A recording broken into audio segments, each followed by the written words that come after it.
काश्मीरी कबाब concentrate. कारण मगाशी एक पिले, आता एक पिले, एवढे सगळे बॉटल असतात, वाटवायची पाहिजे. थँक्यू. Okay, thank you. चलो जोरदार क्लॅप करू आपण. आजचा आपला फर्स्ट एक्सपिरियन्स घेणार आहोत आपण विजय कुमार संघात. जोरदार क्लॅपिंग करू आपण. संघाच म्यूट करा. Good morning ma'am. जय जिंद्रा सर्वांना. मी ह्या 70 फॅमिलीसाठी आलो होतो, यातल्या वेट लॉससाठी आलो होतो. माझी बहीण रुपाली आडके यांनी मला लिंक दिलेली होती.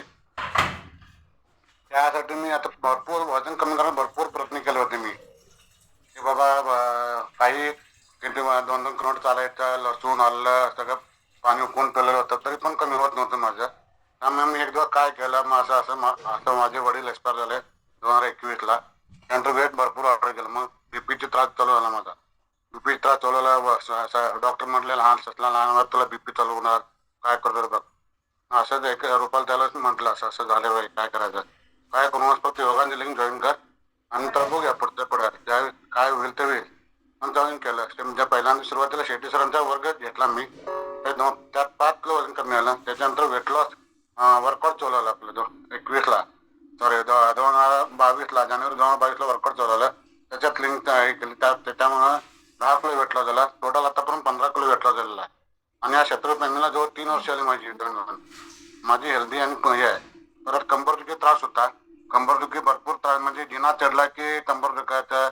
आठवड्यातनं 2-2 10 गोळ्या खाऊन 2 प्लेन कलर इंजेक्शन घेत होतो. ते पूर्ण बरे झालेलं आहे. आणि माझं मुलाचं सांगायचं म्हणजे रात्री अपरात्री 2-2 वाजता उठायचा, पाय दुखत होता म्हणून. तर पाय दुखायचा त्याला डायनो चालू केला. ते डायनो चालू केल्यामुळे आपलं त्याचं पाय दुखायचं कमी झाला. ओके. चहाचं प्रमाण चहाचं प्रमाण कमी आलेलं आहे. जास्त होतं म्हणजे किती होतं? चहाचं प्रमाण जवळजवळ सकाळी 4 कप, संध्याकाळी 2 कप, 6 कप होता. 6 कप. ओके. आपोआप कमी आलं. आता किती आहे? आता काय नाही, फक्त चुकून एखादं कुठं बाहेर गेलं तर 1च कप. ओके. चलो जोरदार क्लॅपिंग करू. स्वतः ज्या वेळेला स्वतःवर काम करतो ना आपण, त्यावेळेला आपल्याला स्वतःलाच गुड फिलिंग असतात, बॉडीच्या सगळ्या रिक्वायरमेंट असतात, त्या कम्प्लीट करतो आपण. आणि त्याच्यामुळं आपल्याला काय होतं की नॉर्मल जे पाहिजे बॉडीसाठी तेच फक्त आपण घ्यायला लागतो. ओके.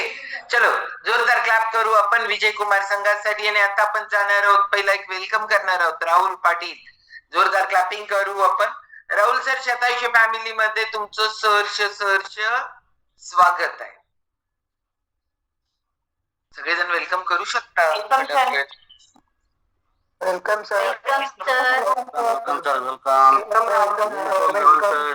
100 वर्ष वेलकम. Welcome sir. ओके.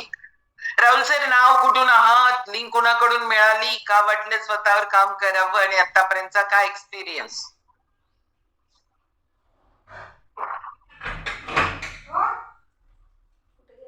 आवाज नाही येत आहे राहुल सर.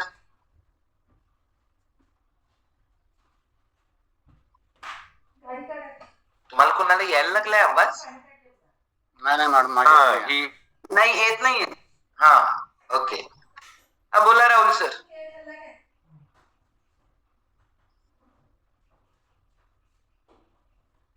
नाही. ओके. चलो आता आपण जाणार आहोत, मस्तपैकी बसलेत जितेंद्र जोशी सर, त्यांच्याकडे जाणार आहे, मुंबई. ओके. चलो जोरदार क्लॅपिंग करू आपण जितेंद्र सरांसाठी. Continue Joshi sir.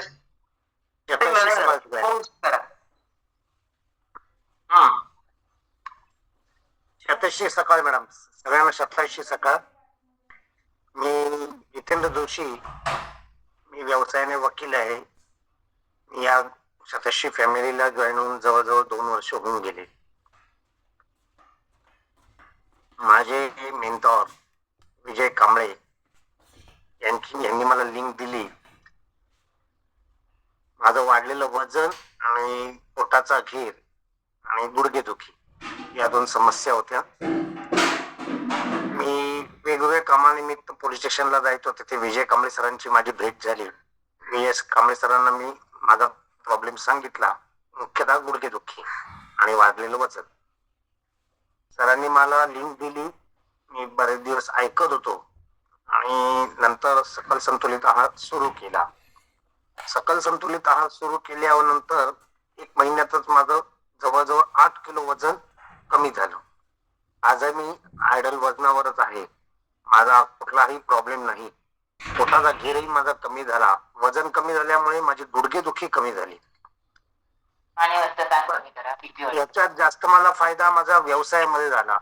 माझ्या सवयी ज्या होत्या त्या पूर्णपणे बंदच झाल्या. म्हणजे उशिरा उठणं, त्यामुळे आपोआपच उशिरा उठल्यामुळे जे कामावर जायचं रुटीन जे माझं होतं त्याला पण रोज उशीर व्हायचा. मी जवळजवळ 11, 11:15 वाजता ऑफिसला जायचो माझ्या. आता मी सकाळी 6ला उठतो, योगा करतो, सकल संतुलित आहार घेतो. वजन कमी झाल्यामुळे माझा गुडघेदुखीचा तर प्रॉब्लेम पूर्णपणे बंद झाला आणि माझा व्यवसाय पण वाढ झाली. मी 9:30ला तर ऑफिसला जायला लागलो. त्यामुळे माझ्या कामामध्ये आणि माझ्या व्यवसायामध्ये चांगली भर पडली आणि याचं पूर्णपणे श्रेय हे शतायुषी फॅमिलीला आहे. Thanks to Shatayushi family, Sujata madam, Padmaja Patil madam, doctor Prasad sir आणि शेटे सर आणि ऑल जितेंद्र सर, सगळ्यात मेन महत्वाचं, गुडघेदुखी किती, आता वय किती आहे तुमचं? आता 49 रनिंग आहे. 49. आणि गुडघेदुखी कधीपासून चालू होते? किती वर्ष? जवळजवळ 5 ते 6 वर्ष सुरू होती. ओके, 5 ते 6. आणि टोटल वजन किती कमी केलं? 8 किलो वजन कमी केलं. माझं आयडियल नाही, 8 किलोच मला हवं होतं. आयडियल वर आहे. ओके.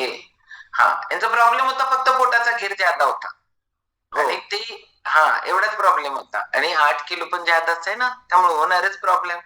त्यामुळं तेवढं कमी केलं. जोरदार क्लॅपिंग करू आपण जितेंद्र जोशी सरांसाठी. स्वतः काम केलं ना आपण तर आपले सगळे प्रॉब्लेम सॉल्व्ह होतात. कारण एक प्रॉब्लेम दुसऱ्या प्रॉब्लेमशी कनेक्ट असतो. इथं वजनामुळे गुडघ्याचा प्रॉब्लेम येतो आणि आपण उपचार करत बसतो, फक्त गुडघ्यावर पेन किलर खात बसतो. नुसता तेवढंच खाऊन होणार आहे का? नाही.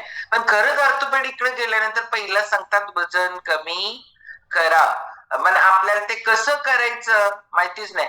आज मी पहिल्यांदा ऐकलं की मी जिरे पाणी बिने पाणी एवढं करून काय करतात ऐकलं, पण लसूणाचं पाणी पण आणि पिऊन पण वजन कमी करतात हे मी पहिल्यांदा ऐकलं विजय कुमार संघाचकडं.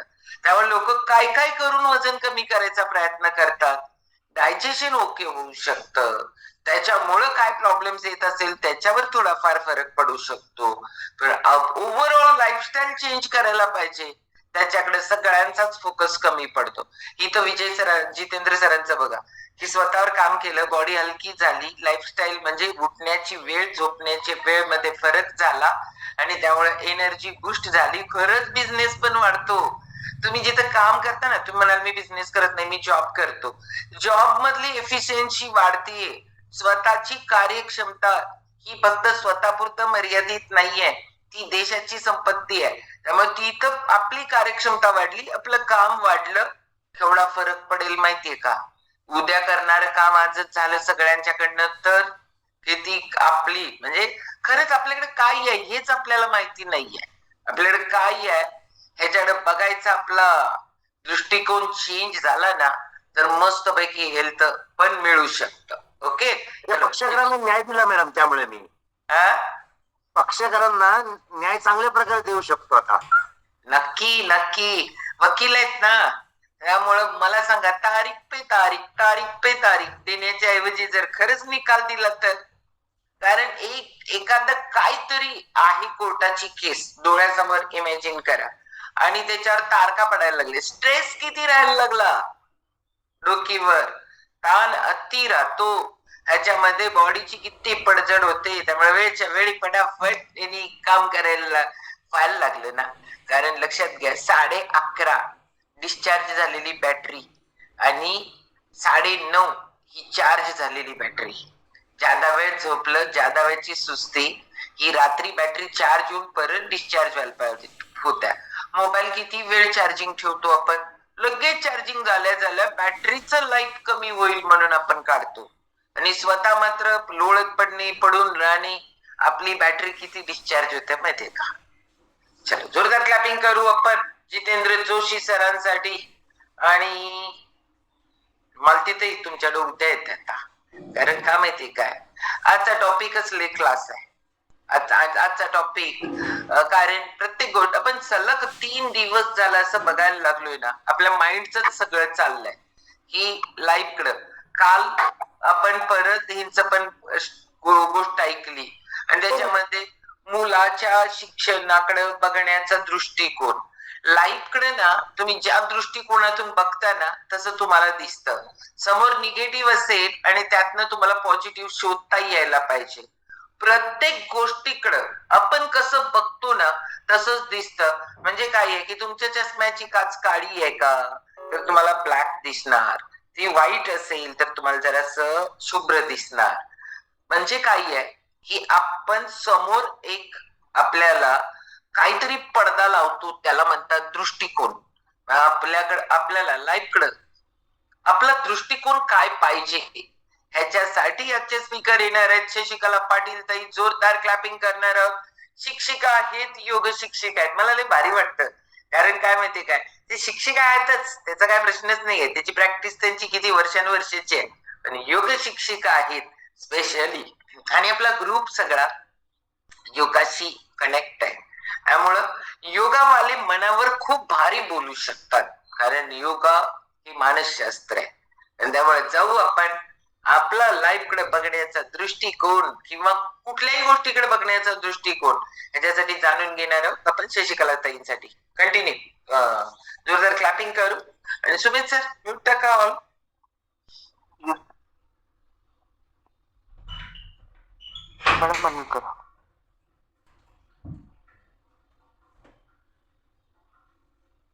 नमस्ते, गुड मॉर्निंग. ताई ओळख नक्की फार भारी करून देतात आणि या ओळखीतूनच मला जीवनाकडे पाहण्याचा नवीन दृष्टिकोन मिळाला. योग शिक्षिका झाल्यानंतरच कोणतीही गोष्ट करत असताना किंवा त्या गोष्टीकडे पाहत असताना त्यातला योग जाणणं, योग समजणं, ह्या गोष्टी मी इथं आल्यानंतरच शिकले. तर चला आजच्या विषयाची सुरुवात मी एका छोट्याशा कथेनं करते. एक होता शेतकरी, तो शेतामध्ये खूप कष्ट करायचा. शेताभोवती त्यानं खूप झाडं पण लावलेली होती आणि त्या झाडांवरती मधमाशी, कोकिळा, कावळा, खारुताई, चिमणी असे सगळेजण राहत होते. त्या झाडाच्या आजूबाजूला मुंग्या पण राहत होत्या आणि या सर्वांमध्ये खूप मैत्री होती. ते सारे एकमेकांचे मित्र होते. एके दिवशी काय झालं, मुंगी बाहेर फिरायला गेली. फिरता फिरता ती त्या शेतकऱ्याच्या शेतामध्ये पोहोचली. शेतामध्ये सूर्यफुलाचं पीक बहरलेलं होतं. पिवळी धमक टपोरी फुलं शेतभर सगळे पसरलेली होती. पाहून अगदी छानच वाटत होतं. मुंगीला सुद्धा ही टवटवीत सुबक टपोरी फुलं खूप आवडली आणि तिनं विचार केला आणि ती त्या शेतकऱ्याकडे गेली आणि म्हणाली, शेतकरी दादा, काम करता सदान कदा, करणार का यंदा फुलांचा धंदा? तिला कदाचित त्यातलं फूल मागून घ्यायचं असेल. छानपैकी तिनं मागणी केली. तेव्हा शेतकरी म्हणाला, हो ग बाई, करतो ना धंदा. फुले तोडतो, बिया वाळवतो, तेलासाठी बिया पेरतो, सर्वांसाठी कष्ट करतो. आणि हे शेतकऱ्याचं बोलणं ऐकून मुंगीच्या मनामध्ये एक विचार आला. कोणता विचार आला असेल ते आपण पाहू. आणि तिनं शेतकऱ्याकडून एक फूल मागून घेतलं, फक्त एक फूल, आणि ती आपल्या घरी परत आली. घरात आल्यानंतर तिनं ते फूल ठेवलं आणि त्यातील बिया सगळ्या बाजूला काढल्या. भरपूर बिया, एकच फूल पण बिया मात्र भरपूर. आणि तिनं काय केलं पहा, त्यातल्या काही बिया, तिला आपल्या मित्रमंडळींची सर्वांची आठवण झाली तिनं काही बिया कावळ्याला दिल्या, काही कोकिळेला दिल्या, काही खारुताईला दिल्या, काही मधमाशीला दिल्या, काही चिमणीला दिल्या आणि थोड्या बिया तिनं स्वतःसाठी पण ठेवून घेतल्या. स्वतः काही बिया सोलून खायला सुरुवात केली आणि त्यातील निम्म्या बिया तिनं पुढच्या वर्षी खाण्यासाठी ठेवल्या. आता कोकिळेला त्या बिया पाहून ते आठ्याच आल्या आणि तिनं पटकन त्या बिया उचलल्या आणि कावळ्याच्या घरट्यात ठेवल्या. कावळ्याच्या कपाळावरती आणखीनच खूपच आठ्या आल्या कोकिळेपेक्षाही, आणि थोड्या वैतागानंच तो कोकिळेला म्हणाला, का गं बाई असं करतेस, अंड्यांबरोबर बियाही ठेवतेस, सगळ्या बिया जातील वाया, इथं नको ठेवूस तू बिया. आणि असं म्हणून फक्त गप्प बसला नाही तो कावळा, त्यानं त्या बिया उचलल्या आणि टाकून दिल्या घरट्याच्या बाहेर. आता चिमणीची बारी आली. चिमणीनं बिया घेतल्या सोलायला, खायला. काही बिया सोलल्या, काही खाल्ल्या आणि हुरकन खेळायला निघून गेली. काही बिया शिल्लकच राहिल्या. खारुताईने मात्र पळापळ पळापळ, सर झाडावर, भर खाली, ह्या सगळ्या पळापळीमध्ये एवढ्या घाईमध्ये कामामध्ये त्यास एक आणि एक बी उचलून झाडावरती नेली, लपवून ठेवली वेगवेगळ्या ठिकाणी प्रत्येक बी. आणि जाता येता तिनं त्या सगळ्या बिया खाऊन संपवल्या. मधमाशी होती मोठी चतुर, काम करण्यासाठी फारच आतुर. बिया पाहून विचारात घडली, काय करावे बरे बियांचे, भले व्हावे सर्वांचे. उपाय काही सुचेना, झोप काही लागेना. खूप विचारात गढून गेली ती मधमाशी आणि पहाट होताच चटकन उठली. बिया घेऊन ती जमिनीवर आली आणि आनंदानं गाणं गाऊ लागली, यारे या साऱ्यांनो, खड्डा करूया गड्यांनो. तर पटकन कावळा म्हणाला, कशासाठी कशासाठी. त्यावर कोकिळा म्हणाली, मला नाही वेळ, कामाचा आणि माझा कधी बसायचा मेळ. कोकिळ उडून गेली. चिमणी तर बिचारी झोपूनच राहिली. कावळा म्हणाला, माझ्याच्याने हो नाही, आधीच काम करून दमलोय बाई. तेवढ्यात खारुताई झाडावरून सरसर खाली आली. ती म्हणाली, ताई थांबतेस का जरा, बघ सुटला छानसा वारा, खेळून घेते पोटभर, तोपर्यंत तूच काम कर. मधमाशीने सगळ्यांना त्यांच्या विचारावर, त्यांच्या वेळेवर सोडून दिलं आणि तिनं जे कोणी येतील न येतील त्या सर्वांसह गाडी घे, खड्डे खणायला सुरुवात केली. खड्डे खणले, बिया रुजत घातल्या. तेही पावसाळ्याची सुरुवातच होती. लगेच पाऊस सुरू झाला, बिया रुजल्या आणि त्यानंतर रोपे डोलू लागली. त्याच्यावरती छोट्या कळ्या आल्या, फुलं फुलली, शेत पुन्हा डवरून गेलं, भरून गेलं. तेव्हा ते पाहून मधमाशीला खूप आनंद झाला आणि ती आनंदानं गाऊ लागली. बघा, रुजत घातल्या बियाच्या त्याला आली फुले फार, कामाची धरारे कास, तरच मिळेल पोटाला घास, तरच मिळेल पोटाला घास. गोष्ट अगदी छोटी आहे, छोट्या मुलांची आहे, छोट्या मुलांच्या पुस्तकातली सिलेबस मधील आहे. परंतु आता ताईने ओळख करून देताना योगा शिक्षिका म्हणून जी ओळख करून दिली, तर प्रत्येक गोष्टीकडे जर आपण वेगळ्या दृष्टिकोनातून पाहिलं तर त्यातून, छोट्या गोष्टीतून मोठी शिकवण मिळते, बोध मोठा मिळतो. अरे बाई, ही संपवली काय पाहुणे आठलाच? संपलं काय? काय नेट तुमचं ह्याला काय केलं? डाटा चालू करत डाटा केला आहे की डाटा चालू? आणि एकदा बंद करून चालू करत डाटा.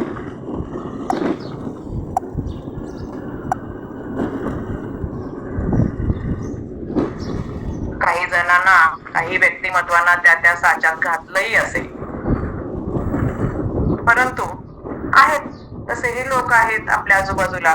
परंतु सगळ्यात महत्वाचं पॉझिटिव्ह मी यातून काय घेतलं पहा, ह्या सगळ्या वेगवेगळ्या दृष्टिकोनाच्या, वेगवेगळ्या स्वभावाच्या, वेगवेगळ्या प्रवृत्तीच्या लोकांची मैत्री आहे, ही गोष्ट महत्वाची.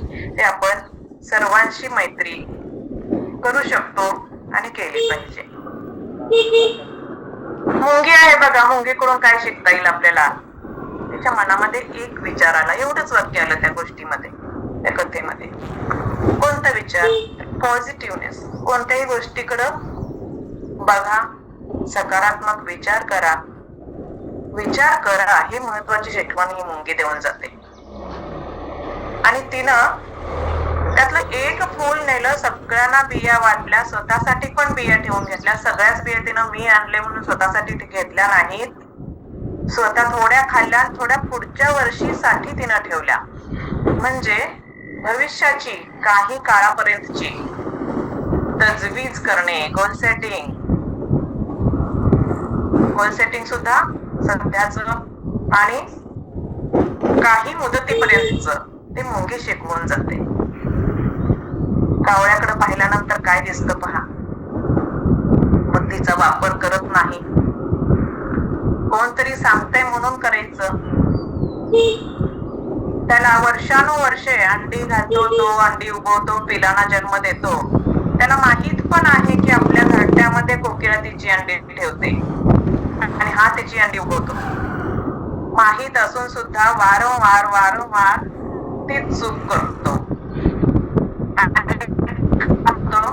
काहीतरी करायचंय म्हणून करायचंय काम करतो ना तो, अंडी उगवतो, पिलांना जन्म देतो, पण त्याला स्वतःची अंडी, कोकिळेची अंडी विश्लेषण करता येत नाही, वर्गीकरण करता येत नाही आणि बुद्धीचा वापरही करता येत नाही.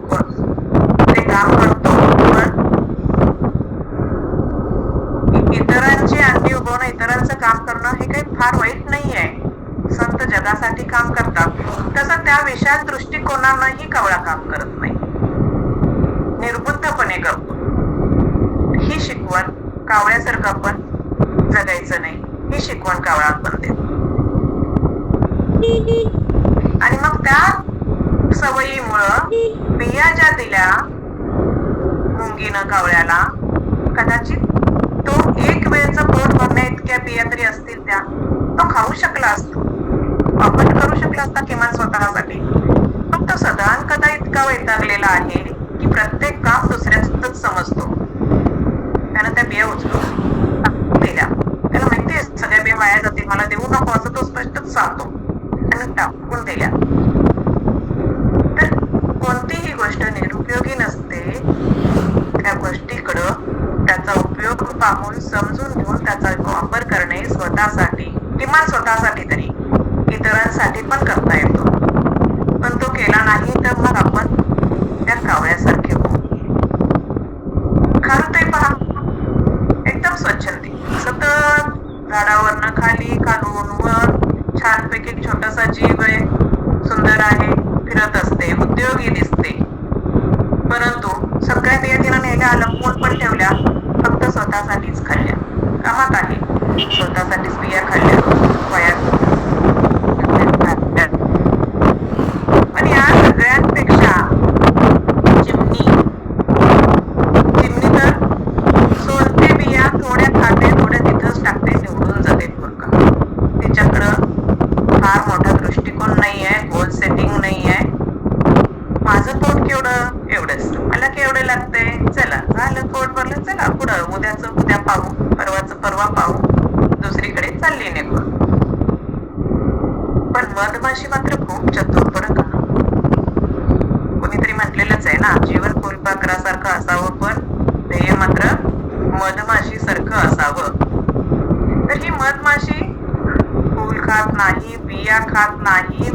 बिया साठवून ठेवण्याची पण प्रवृत्ती नाही, परंतु तिनं त्या बिया मुंगीनं दिल्यानंतर त्याच्यावरती विचार केला, काय करावं बरं ह्या बियांचं, ते खायला उपयोगी नाही आहेत. बिया बघा बियाच्या रूपामध्ये उपयोगी नाही आहेत, पण काय करावं बियांचं की भलं व्हावं सर्वांचं. स्वतःबरोबर तिनं जगाचा पण विचार केलेला आहे आणि त्या विचारामध्ये ती घडून गेलेली आहे. तिनं त्याचा पिच्छा पुरवलेला आहे, पाठलाग केलेला आहे, त्याच्यावरती उपाय पण शोधलेला आहे. आणि पहाट होताच ती उठलेली आहे आणि बिया रुजवण्यासाठी खंडे खंडे मधमाशी छोटी आहे, तिच्या ताकदी बाहेरचं काम आहे, तर ती सगळ्यांना बोलवते, अरे या गाड्यांवर त्यानं सगळेजण आपण एक काम करूया. कावळा म्हणतो मला काय ते जमायचं नाही, मी आधीच काम करून दमलोय. चिमणी तर उठलीच नाही. कोकिळा म्हणते काय माझा आणि कामाचा मेळ बसायचा नाही. खमते म्हणते छान वारा सुटलाय, मी खेळून घेणार आहे बाई, तोपर्यंत तूच काम कर. अशा विविध प्रवृत्ती आपल्या आसपास आहेत. त्या कोणत्याही गोष्टीतून निगेटिव्हिटी न घेता, आता कोण माझ्या मदतीला येत नाहीये, मी तर कशाला काम करू, मला कुठे या बिया खायला लागतात, असा विचार करून मधमाशी मध शोधायला नाही गेली. तिनं त्या बिया कोण येतील न येतील त्या साऱ्यांना सोबत घेऊन बिया रुजू घातल्या, त्याची जपणूक केली आणि शेतामध्ये छान मोठा पीक आलं. तर या ठिकाणी मधमाशीचं सेटिंग दिसून येते. बीच्या रूपात तिला उपयोग नाहीये सूर्यफूल, परंतु जेव्हा एवढं मोठं शेत पिकलं त्यातला मकरंद तिला निश्चितच उपयोगी आहे. मकरंद खाते, तो गोळा करून ती घरट्यात साठवते. मधुमक्षी काही आपल्याला संदेश देते बघा, गोल सेटिंग, कामाचं नियोजन, कामाचा ध्यास, परफेक्टपणा. त्या मधमाशीचं घरटं जरी बघितलं आपण, उत्तम स्थापत्यशास्त्राचा नमुना. तिथं मानवी व्यवस्थापन पण खूप छान आहे मधमाशीच्या घरट्यामध्ये. छोट्या मुलांचं रक्षण करणारे, त्यांचा सांभाळ करणारे मधमाशा वेगळ्या आहेत, त्या पोळ्याचं रक्षण करणारे वेगळ्या आहेत, कामकरी मधमाशा मध गोळा करून आणणाऱ्या वेगळ्या आहेत. अशा पद्धतीनं उत्तम नियोजनाचा नमुना आहे मधमाशी, तिचं घरटं आणि तिचं जीवन. या सगळ्यातून आपण दृष्टिकोन आपण बदलायचंय आपला, की आपण आपल्या आसपास मुंग्या असणार, कावळे असणार, कोकिळे असणार, चिमणी असणार, खारुताई असणार, सगळे असणार, पण आपण मधमाशीचा दृष्टिकोन घेऊन जगूया. ह्याच्याही पलीकडे जाऊन मी अजून असा विचार केला की शेजारचे सगळे खारुताई, चिमण्या, मुंग्या, कावळे जे काही असतील तरी मी मात्र मधमाशी, असं काही नाहीये बरं का. आपल्या आतमध्ये सगळ्या प्रवृत्ती आहेत प्रत्येकामध्ये. कधी आपण चिमणी होतो, आळसानं झोपून राहतो, योगाला वर्कआउटला उठतच नाही. कधी आपण कोकिळ असतो, ऍटिट्यूड, हम जहा खडे रहते लाईन वहां से शुरू होती है. मला काय माहित कोण लिंक देतंय, कोण काय सांगतंय, कुठली कोण मैत्रीण आणि कुठलं कोण काय, मला काय फरक पडत नाही. मी माझ्याच मांडी मी उगवत नाही, मी ती कावळ्याकडे देते उगवायला, तिथं मस्त माझी तिला जन्मतात आणि मला कुठं कोण हे काम सांगणारे आले. असं आपण आपल्यातच असतो बरं का. कोकिळा पण असते, चिमणी पण असते, कावळा पण असतो आपल्यामध्ये. आधीच वैताग आहे आणि कुठलं काय फिर स्टेशन आहे का आणि ते योगाला जॉईन करा, काय पण सांगते, माझं मला बास झालंय, जाऊ दे आता. असे आपली प्रवृत्ती आहे आपल्या प्रत्येकामध्ये. काही मुंग्या आहेत आपल्यामध्ये, ती लिंक घेतली, स्वतः थोडे दिवस योगा केला, इतरांनाही लिंक दिली मध्यम मुदतीचा, आणि नंतर पुढचं काही दृष्टिकोन नाही. तर आपल्यामध्ये सुद्धा ह्या सगळ्या प्रवृत्ती आहेत. ह्या गोष्टीमध्ये प्राणी, पक्षी,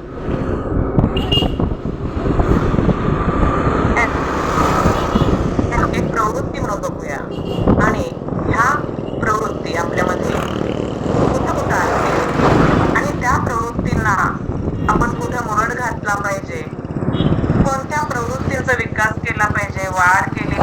त्याला काय काढायला येते का? ह्यावर आपण थोडस चिंतन मनन करू. आणि मग हे सगळंच आपल्याला ही शतायुषी नाही का शिकवत. मधमाशीचा दृष्टिकोन देते, कावळ्यामधला आळस काढून टाकण्याचा प्रयत्न करते, चिमणीला थोडस स्थिरता आणण्याचा प्रयत्न करते, कोकिळेचा ॲटिट्यूड कमी करून तिला सुद्धा शिस्त आणि कामाची सवय लावण्याचा प्रयत्न करते. ह्या सगळ्या गोष्टी आपल्याला इथं शतायुषीच्या एका छताखालीच मिळतात असं मला तरी वाटतं, कारण मला मिळालेल्या आहे ह्या सगळ्या गोष्टींचा. आपल्याला ॲटिट्यूड असतो की नाही, माझ्याकडे शिस्त आहे, माझ्याकडे एवढी बुद्धिमत्ता आहे, मी हे काम होतो, मी अमुक अमुक आहे. परंतु ह्या सगळ्या प्रवृत्ती आपल्या वारंवार जाग्या होत असतात. आणि जसं शेतकरी शेतामध्ये तण खुरपून काढतो ना, तसं हे आपल्यामध्ये तण येत असतं. जसं वारंवार खुरपणी करणं गरजेचं आहे, तसं मग या शतायुषीवरती, या फ्युएल स्टेशनवरती असेल, योगाच्या वर्गावरती शेटे सरळ जसं आपल्या टॉपिक्स असतील, तर त्या ठिकाणी ही खुरपणी सुरू झालेली आहे, सुरू असते असं मला वाटतं. आणि त्यामुळं मग आपले पीक उत्तम वाढायला सुरुवात झालेली आहेत, उत्तम बहरायला सुरुवात झालेली आहेत. आणि त्यातूनच काही बीज ही इतरत्र रुजवण्यासाठी आपण रुजवू, इतरांना देऊ रुजवण्यासाठी, जसं की मुंगीनं सगळ्या मित्रांना दिले. आणि आज संकल्पासह आपण याच ठिकाणी थांबते मी. हरिओम, धन्यवाद. चलो, जोरदार क्लॅपिंग. भारी दृष्टिकोन दिला. पहिल्यांदा किती लोकांना वाटलं आपल्या आजूबाजूची मुंगी, खारुताई, त्याचबरोबर कावळा, कोकिळा, चिमणी किती लोकांनी शोधली दुसऱ्यांमध्ये. ते पहिल्यांदा शोधली आपल्या ह्याच्यात. असं आहे तसं आहे, आपल्या कॉल पण सगळे मुंगी वगैरे सगळे. नंतर बरोबर शशिकला ताईने आणला आपल्या सगळ्यांमध्ये. आणि मग ऑलवेज आपण बाहेर शोधत असतो, बघत असतो कोण काय आहे, कोण काय आहे, तर आपण काय आहे हेच कधी बघत नाही. आपला दृष्टिकोन चेंज करायला पाहिजे. आपण आपल्यामध्ये पण या सगळ्या गोष्टी आहेत. आणि खरंच दृष्टिकोन चेंज झाला तर सृष्टी चेंज होते. दृष्टिकोन चेंज, आपलं लाईफस्टाईल चेंज. ओके, खरंच आजची बोधकथा नव्हती ऍक्च्युअली, पण खरंच आपल्या जीवनाकडे